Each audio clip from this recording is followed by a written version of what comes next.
Hola, ¿qué tal amigos? Somos de la Fundación Universitaria del Área Andina, estudiantes de Derecho. En este video hablaremos sobre el iusnaturalismo, que es la doctrina que defiende la existencia de derechos naturales inalienables, los cuales son el derecho a la vida, a la libertad y a la propiedad, que son anteriores a la norma jurídica positiva, las establecidas por los seres humanos, y a las que éstas deben someterse, sirviéndoles de fundamento y de modelo. Esta doctrina, que se desarrolla en el siglo XVIII, tendría en Ugo Grozzi desde 1583 a 1645 como su primer claro defensor, y seguido por los teóricos de la laicidad del Estado como Hobbes y Lutz. Nosotros somos estudiantes de Derecho que queremos compartir con ustedes este video que nos sirve para la vida, en compañía de mi compañera Juliana Salazar Zamora y quien les habla, Óscar Orejuela.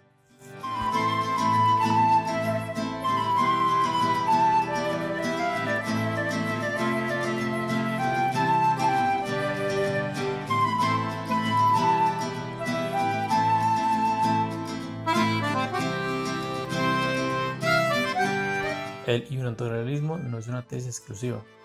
Permite abrirse al campo de la norma en todo sentido de la palabra, jurídica, moral y teológica.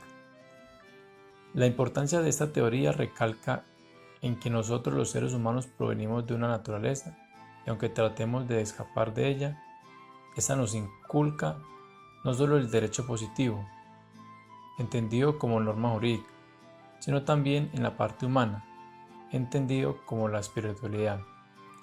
También es una costumbre que provoca una actitud repetitiva, que nosotros mismos decidimos tomarla como ley.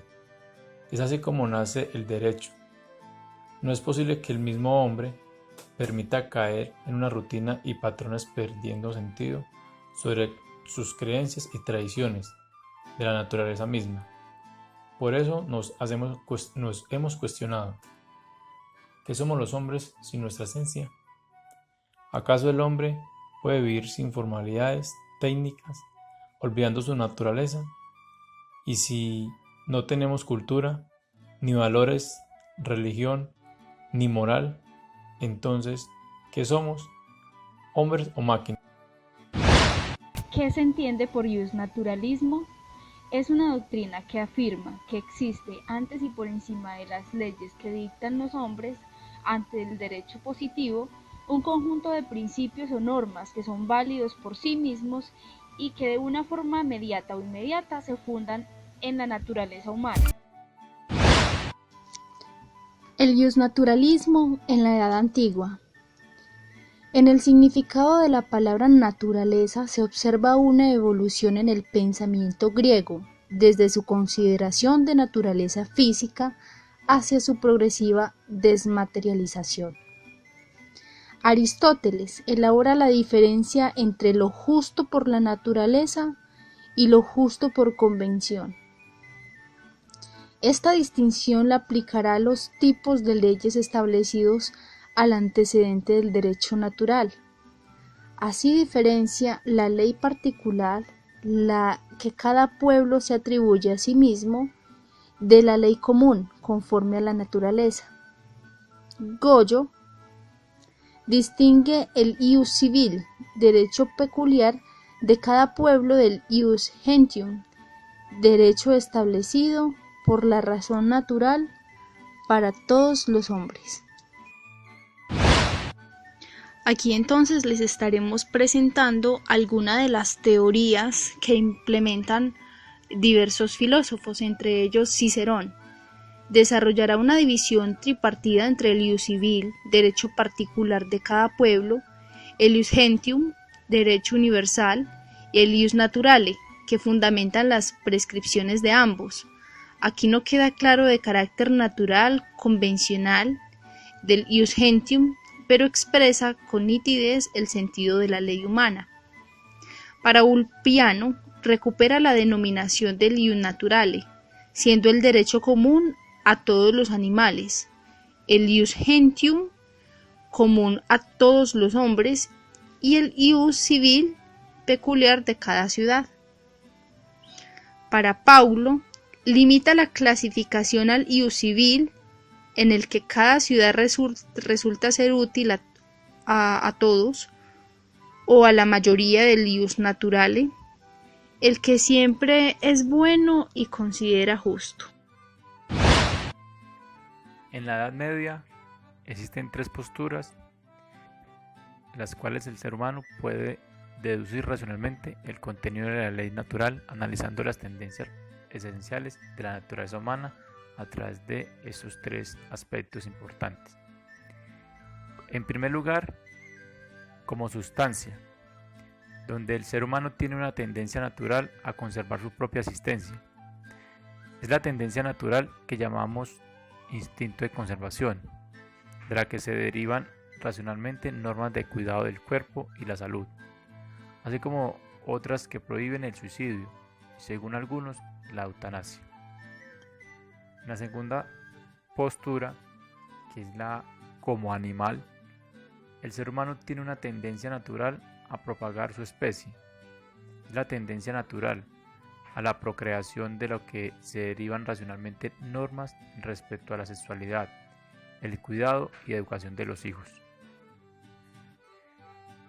La tercera postura es el cómo ser racional.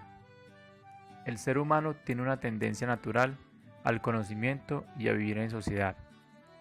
De la tendencia al conocimiento de la verdad se derivan racionalmente normas relacionadas con aquel tipo de actividades que llevan al hombre a la consecución de su fin último natural. Dios. De la tendencia natural a la vida social se derivan racionalmente normas para organizar la convivencia. Dichas normas constituirán las llamadas leyes positivas. La ley positiva no es, por tanto, la imposición de los fuertes sobre los más débiles o el pacto o consenso de los débiles, sino la necesaria concreación y prolongación de la ley natural. Para Santo Tomás, la ley positiva es como una prolongación de la ley natural y nunca procede o puede ir contra ella. Teniendo en cuenta estas posturas, se puede decir que entre los preceptos de la ley natural se pueden hablar de primarios, secundarios y terciarios, según sean más o menos evidentes y claros para la razón humana. Para Santo Tomás, esos preceptos son universales, es decir, los mismos para todo tiempo y lugar, e inmutables, o sea, que guardan una identidad a través del tiempo. Además, para Santo Tomás de Aquino, defendió el origen divino de la autoridad y señaló que la Iglesia era como un mandato indirecto en los asuntos temporales, el poder supremo al que debía supeditarse el Estado. En la Edad Media, Guillermo de Ockham, en el siglo XIV, fue quien rompió la tradición iusnaturalista, que va desde Cicerón hasta Santo Tomás de Aquino. Para él, dice que negar la existencia de una ley natural universal e inmutable. Ockham parte de su concepción de Dios como ser omnipotente, potencia absoluta e infinita, a cuya voluntad todopoderosa no se le puede negar nada, salvo lo que esté en contra del principio de contradicción. Partiendo de un ser así, se tiene que llegar necesariamente a la negación de cualquier sistema de verdades eternas, como las leyes naturales, que pudieran presentarse como una limitación de la soberanía de Dios. Este puede ser y hacer lo que quiere, y así podría haber creado un mundo distinto en el que las leyes naturales fueran absolutamente diferentes a las leyes de este mundo. Así pues, los principios ideales de las leyes naturales no existen necesariamente. ¿Por qué? Porque la voluntad de Dios puede anularlos en cualquier momento. Como consecuencia, todos los preceptos o leyes morales dependen de la pura voluntad divina. Un acto es malo únicamente porque Dios lo prohíbe, y bueno porque lo prescribe.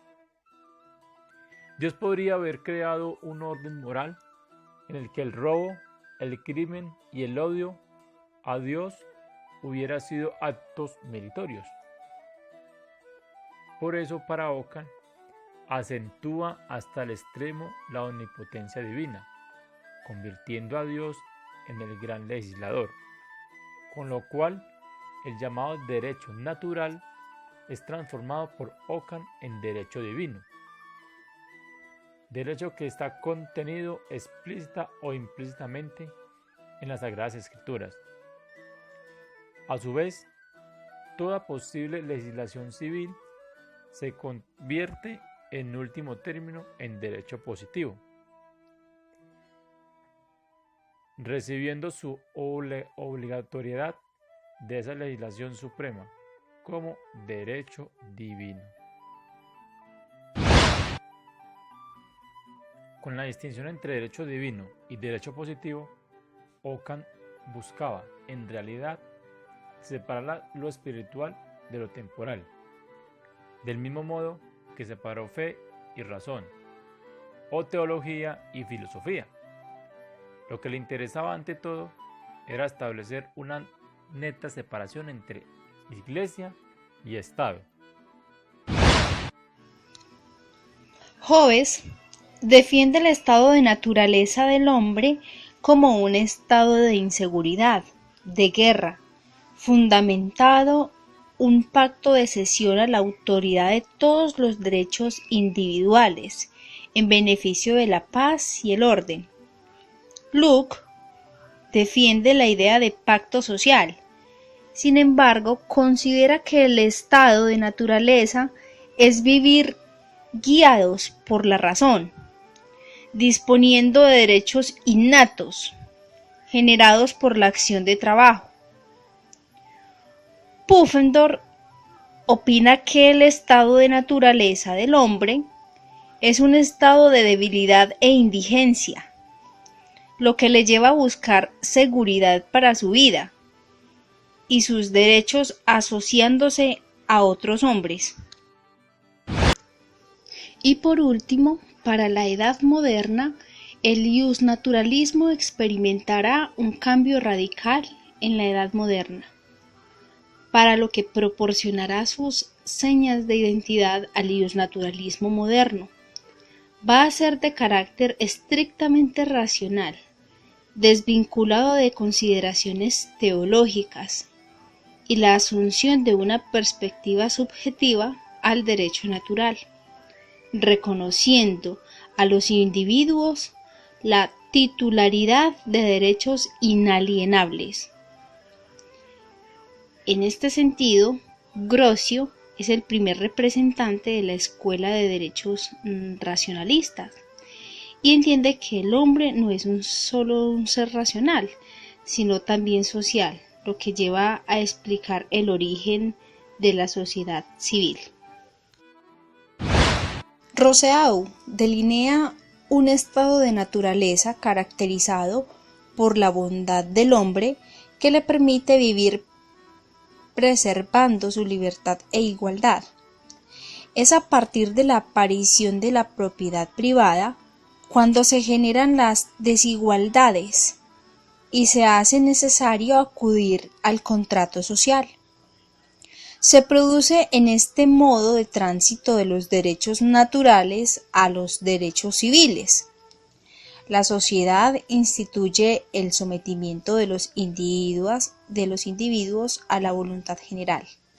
Kant identifica principios obtenidos directamente de la razón, al margen de cualquier experiencia histórica, y enfatiza el principio de libertad, configurando la libertad individual sobre la posibilidad de coexistir con la libertad de los demás.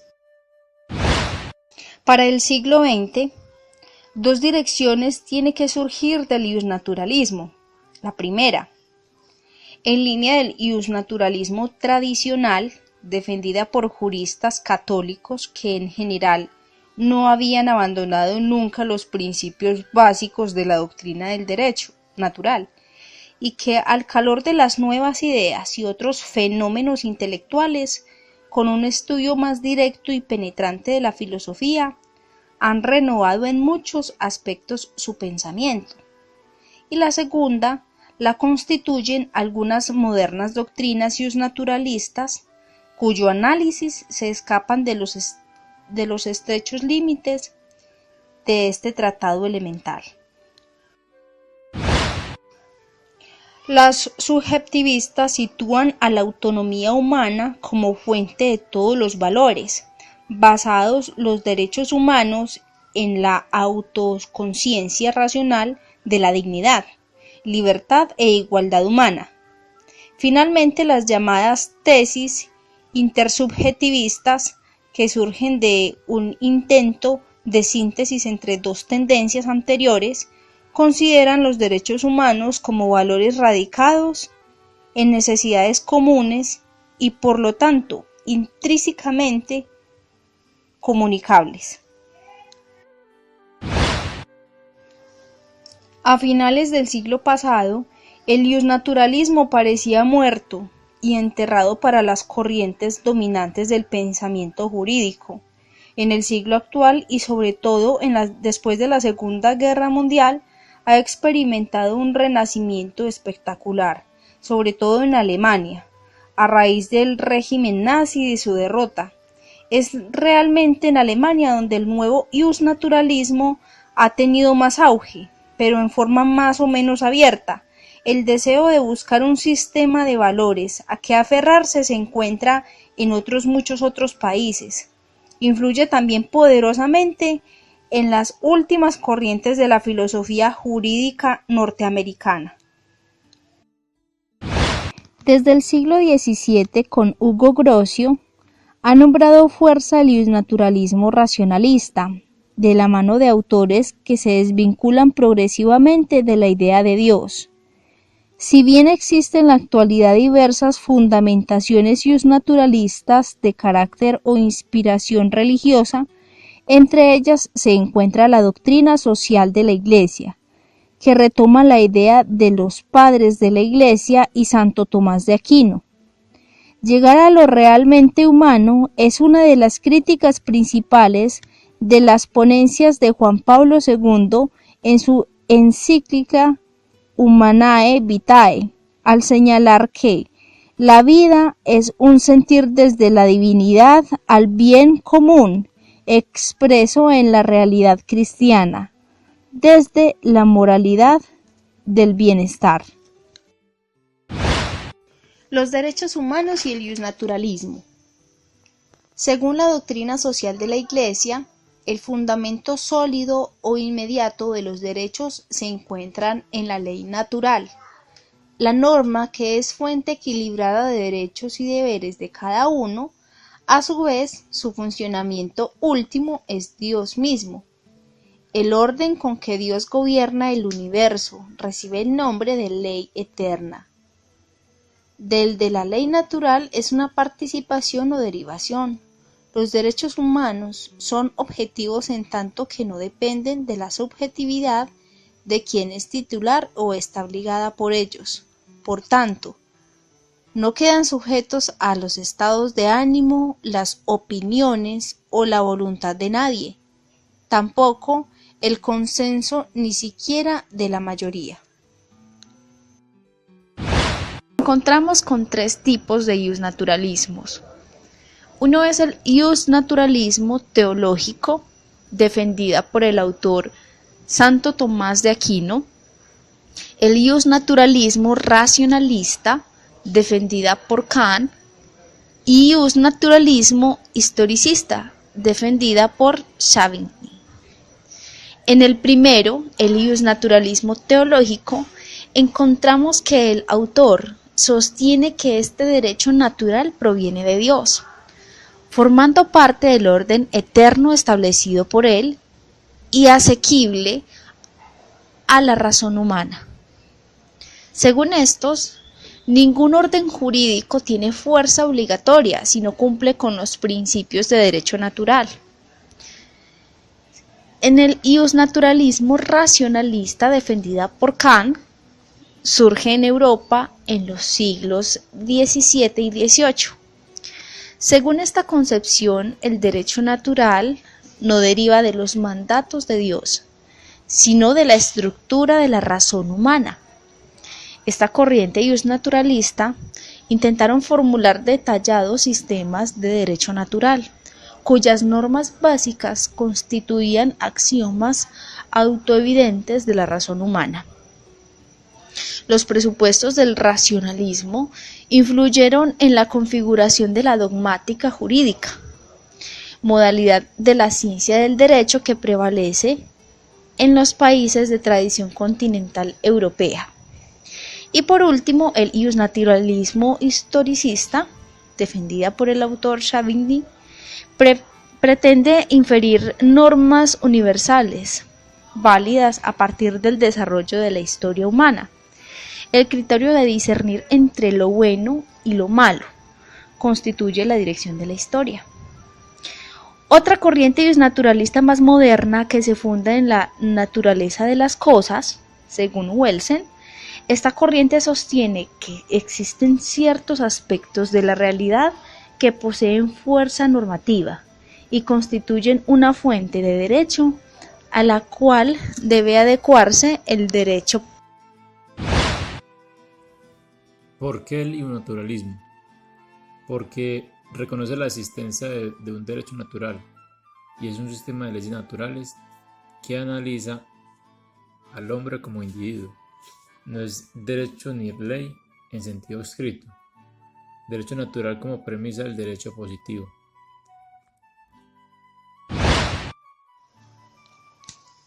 ¿Qué se entiende por justnaturalismo?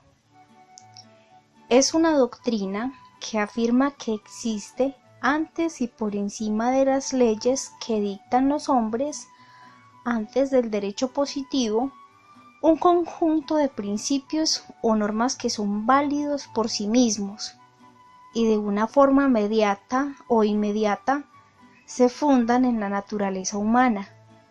El justnaturalismo ontológico entiende que el derecho natural es el ser del derecho, de tal forma que el derecho positivo, para ser derecho, tiene que estar de acuerdo con el derecho natural, o no es derecho. El justnaturalismo deontológico entiende que el derecho natural es el deber ser del derecho positivo, el modelo de moralidad que debe respetar las leyes positivas, modelo que aparece como el horizonte al que debe tener el derecho positivo, aunque no condiciona su validez jurídica, si no se acerca a ese ideal del derecho positivo, sigue siendo derecho.